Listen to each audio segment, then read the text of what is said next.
દાહોદમાં ભૂમાફિયાઓ બેફામ બન્યા છે. નકલી કચેરી બાદ વધુ એક મોટું કૌભાંડ સામે આવ્યું. દાહોદમાં નકલી કચેરી બાદ જમીનમાં નકલી હુકમો સામે આવ્યા છે. ભૂમાફિયાઓએ જોરદાર તિકડમ લગાવ્યું. ભૂમાફિયાઓએ જમીનના એનએના નકલી હુકમો બનાવ્યા હોવાનો ખુલાસો થયો. જમીન નકલી એને કરી પ્લોટિંગ કરાયું અને તેનું વેચાણ પણ થઈ ગયું અને અધિકારીઓ ઊંઘતા રહ્યા. મોડે જાણ થતા પ્રાંત અધિકારી અને ડીડીઓ કચેરી વતી પોલીસ ફરિયાદ નોંધાઈ. ત્યારે આ મામલે પોલીસે શૈશવ પરીખ, જકરિયા અને હારૂન એમ 3 આરોપીની ધરપકડ કરી છે. જમીનના નકલી હુકમ મામલે દાહોદ એ ડિવિઝન અને બી ડિવિઝન પોલીસ મથક એમ 2 અલગ અલગ ફરિયાદ નોંધાઈ છે. બંને ફરિયાદમાં શૈશવ પરીખ કોમન આરોપી સામે આવ્યો છે. પોલીસ તપાસમાં વધુ નામ બહાર આવવાની શક્યતા છે. રાજકોટના અગ્નિકાંડ બાદ રાજ્યની અન્ય મહાનગરપાલિકાઓ એક્શનમાં આવી છે. અમદાવાદ, વડોદરામાં ફાયર એનઓસી વગરની અનેક મિલકતોને સીલ કરાઈ. રાજકોટ અગ્નિકાંડ બાદ અમદાવાદમાં મોટી કાર્યવાહી કરવામાં આવી. એએમસીએ ફાયર એનઓસી અને એસ્ટેટ વિભાગના બીઓ પરવાનગી વગરના એકમ પર સતત 2 દિવસથી તવાઈ બોલાવી શહેરના મોટા ઇલેક્ટ્રોનિક સ્ટોર, ક્રોમા અને ક્લોથિંગ સ્ટોર, ઝુડિયોને સીલ કરાયા. છેલ્લા 2 દિવસમાં 476 એકમ પર તપાસ કરીને 78 જેટલા એકમ સીલ કર્યા. અગ્નિકાંડ બાદ એએમસીએ એસઓપી પણ તૈયાર કરી છે. Hospital, tuition classes, multiplex, mall, game zone સહિત જે સ્થળો પર લોકોની અવરજવર હોય તેવા એકમોને ફરજિયાત બીયુ પરવાનગી અને ફાયર એનઓસી લેવાની રહેશે. અમદાવાદ ગ્રામ્યની શાળાઓમાં પણ રોજની 50થી વધુ શાળાઓમાં ફાયરની સુવિધાની તપાસ થઈ રહી છે, જેમાં શહેર અને ગ્રામ્યની 10 જેટલી શાળાઓ નિયમોનું ઉલ્લંઘન કરતી હોવાનું સામે આવ્યું. ક્યાંક ફાયર એનઓસી નથી તો ક્યાંક પતરાના શેડમાં શાળા ચાલી રહી છે. ત્યારે તમામને 11 જૂન પહેલા શિક્ષણ વિભાગમાં રિપોર્ટ કરવા સૂચના છે. રાજકોટ આગકાંડ બાદ તપાસનો ધમધમાટ શરૂ થયો છે. રાજકોટના તમામ ગેમ ઝોન સીલ કરાયા છે. કમિશનર મુજબ જ્યાં વધુ લોકો એકત્ર થાય છે તેવા સ્થળોએ પણ તપાસની શરૂ કરાઈ છે. ફાયર, પોલીસ, શિક્ષણ અને તબીબોની ટીમ બનાવી હોસ્પિટલ, ટ્યુશન, થિયેટર અને મોલમાં ચકાસણી કરાઈ રહી છે. રાજકોટમાં 2 દિવસમાં 200 એકમોની તપાસ કરી 20 એકમ સીલ કરાયા છે. મહાનગરપાલિકાના અધિકારીઓ સામે પણ તપાસ ચાલુ છે, જેનો રિપોર્ટ આવ્યા બાદ કાર્યવાહી કરવામાં આવશે. આ તરફ વડોદરામાં પણ મહાનગરપાલિકાએ સતત 3જા દિવસે કાર્યવાહી કરી. વીએમસીની 14 જેટલી ટીમે ચેકિંગ બાદ ફાયર એનઓસી ન હોય તેવી 575 મિલકતો સીલ કરી, જેમાં કોમ્પ્લેક્સ, કોલેજ, ટ્યુશન ક્લાસીસ સહિત 22 જેટલી શાળાઓ સીલ કરાઈ છે. સુરેન્દ્રનગરની ધાંગધ્રા પાલિકાએ પણ શહેરના કમર્શિયલ એકમોમાં ફાયર સેફટીને લઈ ચેકિંગ કર્યું. ધાંગધ્રા પાલિકાએ 2 દિવસમાં 25 નાના મોટા એકમોને ફાયર સેફટીને લઈને નોટિસ ફટકારી છે, જેમાં મોલ, મલ્ટીપ્લેક્સ અને હોસ્પિટલનો પણ સમાવેશ થાય છે. શહેરમાં જર્જરિત મકાનોનો પણ સર્વે કરી આગામી દિવસોમાં નોટિસ અપાશે. સૌરાષ્ટ્ર યુનિવર્સિટીમાં ખાટલે જ મોટી ખોટ જોવા મળી. ફાયર એનઓસી વગર ધમધમી રહી છે યુનિવર્સિટી. રાજકોટમાં આવેલી સૌરાષ્ટ્ર યુનિવર્સિટી નિયમ પાલન માટે સંલગ્ન કોલેજને આદેશ કરી રહી છે. સૌરાષ્ટ્ર યુનિવર્સિટી પાસે ફાયર એનઓસી ન હોવાનું સામે આવ્યું. યુનિવર્સિટીના મુખ્ય બિલ્ડિંગનું એનઓસી જ નથી, તો હોસ્ટેલ અને સ્પોર્ટ કોમ્પ્લેક્સનું પણ એનઓસી ન હોવાનું સામે આવ્યું. સૌરાષ્ટ્ર યુનિવર્સિટીએ ફાયર એનઓસી માટે મનપામાં દરખાસ્ત કરી છે. પોતાની સાથે સંલગ્ન કોલેજને યુનિવર્સિટીએ પરિપત્ર જાહેર કર્યો છે અને ફાયર સેફટીની સુવિધાને લઈને આદેશ કર્યો છે, પણ અહીં તો ખાટલે જ ખોટ જોવા મળી. અગ્નિકાંડ બાદ વીર નર્મદ યુનિવર્સિટીએ પણ મહત્વનો નિર્ણય કર્યો. જે કોલેજમાં ફાયર એનઓસી નહીં હોય તેનું જોડાણ રદ કરાશે. વીર નર્મદ યુનિવર્સિટીએ ફાયર સેફટી અને એનઓસીને લઈ સંલગ્ન કોલેજને આદેશ કર્યો છે. વીએનએસજીઓ સાથે જોડાયેલી તમામ કોલેજમાં ફાયર સેફટી હોવી જરૂરી રહેશે. સુરતમાં ભાજપના નેતાઓ કાયદાના પોતાથી ઉપરવટ માની કામ કરી રહ્યા છે. ફાયર સેફટીના નિયમોની એસી તેસી કરી રહ્યા છે. સીલ કરેલા એકમો ખોલી નાખ્યા. ફાયર સેફટીની કામગીરીને લઈને સુરતથી જે દ્રશ્યો સામે આવ્યા તેને જોઈને જ લાગી રહ્યું છે કે નિયમો માત્ર સામાન્ય જનતા માટે જ છે, નેતાઓ કે તેના લાગતા વળગતા લોકો માટે નહીં. ફાયર એનઓસી વગરની જે મિલકતને સવારે સીલ કરવામાં આવી, રાત્રે એ જ ફૂડ કોર્ટ ધમધમી રહ્યું હતું. ફાયર સેફટીની કામગીરીમાં ભાજપના નેતાઓ જ સલવાયા હતા અને તેમની મિલકત સીલ કરાઈ હતી. શાસક પક્ષના નેતા ધર્મેશ વાણિયાવાલાની જગ્યા પર ચાલતું ફૂડ કોર્ટ સીલ કરી દેવાયું હતું. ધર્મેશ વાણિયાવાલાની જગ્યા પર લા પેન્ટોલા નામથી ફૂડ કોર્ટ ચાલી રહ્યું છે, જેમાં એનઓસી વગર 26 જેટલા ફૂડ સ્ટોલ ધમધમે છે. એકમોને સીલ કરવાની કામગીરીમાં 3 દિવસથી આ ફૂડ બચી રહ્યું હતું, જે હવે બચાવી શકશે નહીં તેમ લાગતા ચોથા દિવસે ફૂડ કોર્ટે સીલ માર્યું. જોકે ફૂડ કોર્ટ સીલ કર્યા હોવા છતાં તંત્રની કામગીરીની એસી તેસી કરવામાં આવી અને અંદર કામગીરી શરૂ કરી દેવાય.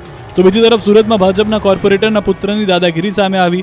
ગેરકાયદે બાંધકામ તોડવા ગયેલી પાલિકાની ટીમને ધમકાવવામાં આવી. બમરોલીના કોર્પોરેટર ગીતા રબારીના પુત્ર મયુર રબારીએ દાદાગીરી કરી. ગેરકાયદે દબાણ તોડવા ગયેલી ટીમને મયુર રબારીએ ભ્રષ્ટાચારમાં ફસાવી દેવા સહિતની મારી નાખવાની ધમકી પણ આપી, જેને લઈને મહાનગરપાલિકાની ટીમ પાંડેસરા પોલીસ મથકમાં અરજી કરી કાર્યવાહીની માંગ કરી છે. ફરી એકવાર અનધિકૃત બિયારણનો મુદ્દો ઉઠ્યો છે. જામનગરમાં કિસાન કોંગ્રેસે હોબાળો મચાવ્યો. અનધિકૃત બિયારણને લઈને જામનગરમાં કિસાન કોંગ્રેસે હલ્લાબોલ કર્યો. કિસાન કોંગ્રેસના નેજા હેઠળ મોટી સંખ્યામાં ખેડૂતો એકત્ર થયા અને નાયબ ખેતી નિયામક વિસ્તરણની કચેરીમાં રજૂઆત કરવામાં આવી. ખેડૂતોએ બેનર સાથે સૂત્રોચ્ચાર કર્યા અને હોબાળો મચાવ્યો. અનધિકૃત બિયારણ બાબતે સરકાર સામે કિસાન કોંગ્રેસે આક્ષેપ કર્યા. સાથે જ સરકારની એડવાઇઝરી સ્કોડની રચના, છાપામારી, રેડ ઉપર સવાલ ઉઠ્યા. અનધિકૃત એજન્ટ મારફત ગેરકાયદે બિલ વગરના બિયારણ વેચતા હોવાનો કોંગ્રેસ કિસાન સેલનો આક્ષેપ છે. આ મામલે સરકાર યોગ્ય કાર્યવાહી કરે અને ખેડૂતોના હિતમાં પગલાં લે તેવી માંગ કરી. ભ્રષ્ટ અધિકારીઓ વિરુદ્ધ ભાજપના નેતાઓ જ મેદાને પડ્યા. રામ મોકર્યા બાદ ભાજપના અન્ય નેતાએ મોટો ધડાકો કર્યો. ભ્રષ્ટાચાર અને ભ્રષ્ટ અધિકારીઓથી માત્ર જનતા જ નહીં, નેતાઓ પણ ત્રસ્ત છે. રામ મોકરિયા બાદ વધુ એક ભાજપ નેતાએ ભ્રષ્ટ અધિકારીઓ વિરુદ્ધ અવાજ ઉઠાવ્યો. અમરેલીમાં ભાજપના નેતાઓએ મોટો ખુલાસો કર્યો. પીપી સોજિત્રા અને ભરત કાનાબારે ભૂતકાળમાં પોતાને પણ લાંચ આપવી પડી હોવાનો સ્વીકાર કર્યો. રાજકોટના અગ્નિકાંડમાં આવક કરતા વધુ સંપત્તિના કેસમાં જેનું નામ સામે આવ્યું છે તે અધિકારી સાગઠિયા સામે વધુ એક આક્ષેપ થયો છે. ભાજપ નેતાએ 2015માં કેડી સાગઠિયાએ 2.5 લાખ રૂપિયા માંગ્યા હોવાનો ખુલાસો કર્યો. અમરેલીના નવા એપીએમસીની જમીનનો બિનખેતીનો નકશો પાસ કરાવવા ભ્રષ્ટ અધિકારીએ 2.5 લાખની લાંચ માંગી હોવાનો દાવો કર્યો. આ મામલે ડોક્ટર ભરત કાનાબારે તત્કાલીન મુખ્યમંત્રીને લાંચની વાત જણાવી હતી, જેથી તેમના હસ્તક્ષેપ બાદ એપીએમસીના 2.5 લાખ કેડી સાગઠિયાએ આંગડિયા મારફતે પરત મોકલ્યા હોવાનો પણ દાવો કર્યો. કેડી સાગઠિયાના ભાઈ એમડી સાગઠિયા પર રાજકોટમાં ગંભીર આરોપ લાગ્યા છે. ત્યારે આ મામલે હવે ભોગ બનેલા ભાજપના નેતાઓ પણ ખુલીને સામે આવી રહ્યા છે.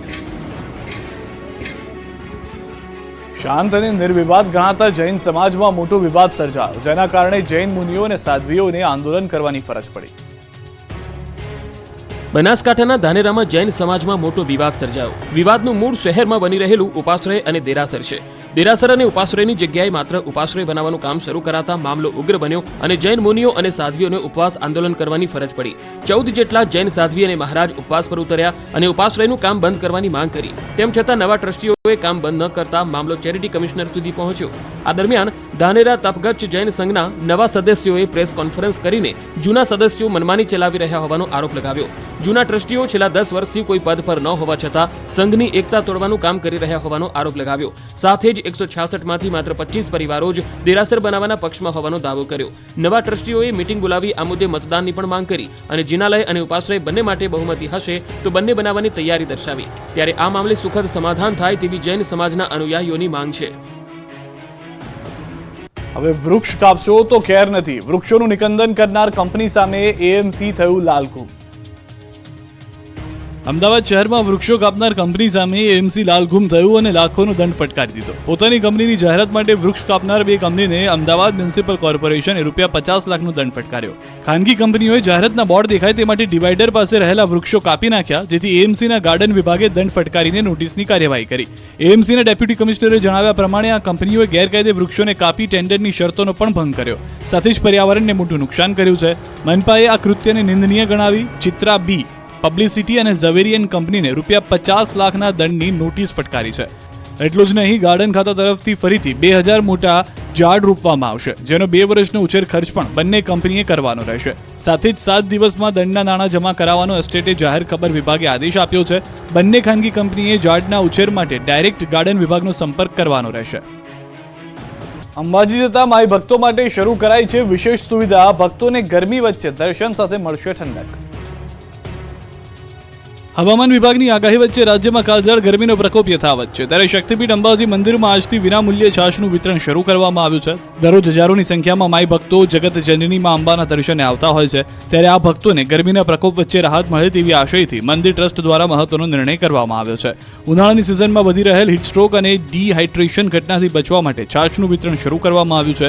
ત્યારે મોટી સંખ્યામાં માઈ ભક્તો તેનો લાભ લઈ રહ્યા છે. ભક્તો દર્શન બાદ છાશ પીને ઠંડક મેળવી રહ્યા છે. આખરી ગરમીએ સાબરકાંઠાના ખેડૂતોને પાયમાલ કરી દીધા. આકરી ગરમીના કારણે સાબરકાંઠામાં કાકડી અને દૂધીના પાકને ભારે નુકસાન પહોંચ્યું છે. સાબરકાંઠાના તખતગઢ ગામે ખેડૂતોએ દૂધી કાકડીનું વાવેતર કર્યું હતું, પરંતુ આ વખતે સાબરકાંઠામાં 44 ડિગ્રીને પાર તાપમાન પહોંચતા બધા જ પાકનો સોથ વળી ગયો. વેલાવાળી શાકભાજીમાં તુરિયા, ગલકા, દૂધી, કાકડી સહિતના ખેતીમાં નુકસાન પહોંચ્યું છે. છોડ ઉપર ફૂલ તો બેસે છે, પણ આકરા તાપના કારણે તે મુરઝાઈને ખરી પડે છે, જેના કારણે ખેડૂતોને મોંઘા બિયારણ અને માવજત તો ખર્ચ માથે પડી રહ્યું છે. એમાં પણ સાવ પાણીના ભાવ મળતા ખેડૂતોને બેવડો માર પડી રહ્યો છે. હાલમાં દૂધીના જથ્થાબંધ વેચાણમાં ખેડૂતોને માત્ર 2 થી 3 રૂપિયા કિલોના ભાવ મળે છે, જેથી સામે છૂટક માર્કેટમાં 30 રૂપિયા કિલોના ભાવે વેચાણ થઈ રહ્યું છે. ખેડૂતોનું ઉત્પાદન ખર્ચ પણ માથે પડી રહ્યું છે. ભારે ખર્ચ કરીને ખેડૂતો યાર્ડ સુધી માલ પહોંચાડે છે, પણ વેપારીઓ શોષણ કરતા હોવાથી ખેડૂતોની સ્થિતિ દયનીય બની છે, જેના કારણે ખેડૂતો ખેતરોમાંથી શાકભાજીના વેલા કાઢી નાખવા મજબૂર બન્યા છે. નશાખોર કાર ચાલક અને પોલીસ વચ્ચે ફિલ્મી દ્રશ્યો સર્જાયા. સાયલામાં નબીરાએ પોલીસ સામે બાથ ભીડી. ખેડાના સાયલામાં પોલીસ અને નબીરા વચ્ચે ફિલ્મી દ્રશ્યો સામે આવ્યા. બેફામ બનેલા નબીરાએ પોલીસને દોડાવી. નશાની હાલતમાં નબીરાએ પોલીસ સામે બેફામ વાણી વિલાસ કર્યો, જેથી નબીરાને કાયદાનું ભાન કરાવવા પોલીસે નક્કી કર્યું. જો કે મગજ ફરેલા કાર ચાલકે પોલીસ પર જ હુમલો કરી દીધો. પીએસઆઈ સહિત પોલીસ અધિકારીઓએ યુવકની કાર રોકવા અનેક પ્રયત્નો કર્યા. જો કે કાર રોક્યા બાદ પણ શખ્સ બહાર ન નીકળ્યો. આખરે પોલીસે શખ્સની કારના ટાયરની હવા કાઢી નાખી. જો કે કાયદાથી છટકવા નબીરાએ પોલીસ પર જ કાર ચડાવવાનો પ્રયાસ કર્યો અને છટકી ગયો. નશામાં ધૂત યુવકને પકડવા પોલીસે ફિલ્મી ઢબે દૂર સુધી પીછો કર્યો. પોલીસથી પીછો છોડાવવા નબીરાએ વલોત્રી ગામ પાસે ખેતરમાં વાહન ઉતાર્યું અને પોતાના અન્ય સાથીઓને બોલાવ્યા. નબીરાને છાવરવા આવેલા અન્ય લોકોએ પોલીસ સામે બાથ ભીડી. શખ્સોએ પોલીસને લાકડીથી પડકારતા આરોપી યુવક પોલીસને હાથ તાળી આપીને રફુચક્કર થઈ ગયો. બેફામ બનેલા અસામાજિક તત્વો પોલીસને પણ ગાંઠી નથી રહ્યા, ત્યારે જિલ્લામાં કાયદો વ્યવસ્થા સામે સવાલ ઉઠી રહ્યા છે. મહારાજા કૃષ્ણકુમારસિંહજીના પુત્ર શિવભદ્રસિંહજી ગોહિલ પંચમહાભૂતમાં વિલીન. ભાવનગરના પ્રાતઃ સ્મરણીય રાજવી કૃષ્ણકુમારસિંહજીના નાના પુત્ર અને જાણીતા પ્રકૃતિવિદ શિવભદ્રસિંહજી ગોહિલ પંચમહાભૂતમાં વિલીન થયા. તેમના પાર્થિવ દેહને બોર તળાવ પાસે ભાવવિલાસ પેલેસમાં દર્શનાર્થે રાખવામાં આવ્યો હતો. ત્યારે મોટી સંખ્યામાં લોકોએ અશ્રુભીની આંખે દર્શન કર્યા અને અંતિમ વિદાય આપી. લાવા સમયથી શિવભદ્રસિંહ ગોહિલની તબિયત નાદુરસ્ત હતી. તેઓએ 91 વર્ષની જેફ વયે અંતિમ શ્વાસ લીધા. ઉલ્લેખનીય છે કે મહારાજા કુમાર શિવભદ્રસિંહજી ગોહિલ તેઓ ભાવનગરના પ્રજાવત્સલ રાજવી મહારાજા શ્રી કૃષ્ણકુમારજી ગોહિલના પુત્રની સાથે જ ગુજરાતના એક જાણીતા પ્રકૃતિવિદ પણ હતા. તેમનો જન્મ 23 ડિસેમ્બર 1933માં નીલમબાગ પેલેસમાં થયો હતો. શિવભદ્રસિંહજી ગોહિલને પ્રજાજન મહારાજ કુંવર તરીકે ઓળખાતા હતા. તેઓએ 1975માં ભાવનગરમાં the Bhavnagar wild life conservation સોસાયટીની સ્થાપના કરી હતી. શિવભદ્રસિંહજીએ વારસામાં મળેલી સમગ્ર જમીન કાળિયાર રાષ્ટ્રીય ઉદ્યાનની રચના કરવા માટે ભેટ આપી હતી. ભાલના વેળાવદર ગામ પાસેની જમીનનો હક જતો કરીને ભારત સરકારને ભેટ આપી હતી. રાજકોટથી સમાચાર. ટીઆરપી આ કાંડને લઈને ભાજપ નહીં કરે ઉજવણી. મતગણતરીના દિવસે ઉજવણી સાદગીથી કરશે. પ્રદેશ ભાજપે પરિપત્ર બહાર પાડી જાહેરાત કરી ફટાકડા ફોડવામાં નહીં આવે. ફૂલોની પાંદડી, મીઠાઈ, રેલી તેમજ ડીજે સિસ્ટમ કોઈ વ્યવસ્થા કરવામાં આવશે નહીં. વિજય પછી સન્માન સમારંભ કાર્યક્રમ ટાળવા સૂચન. કાર્યક્રમમાં કાર્યાલયની અંદર રોશની અને સુશોભન પણ ન કરવાની વાત કરાઈ છે.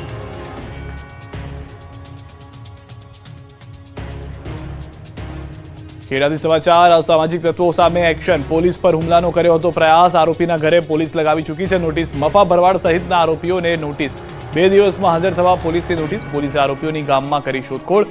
આરોપીઓના પરિવારની પણ કરી પૂછપરછ.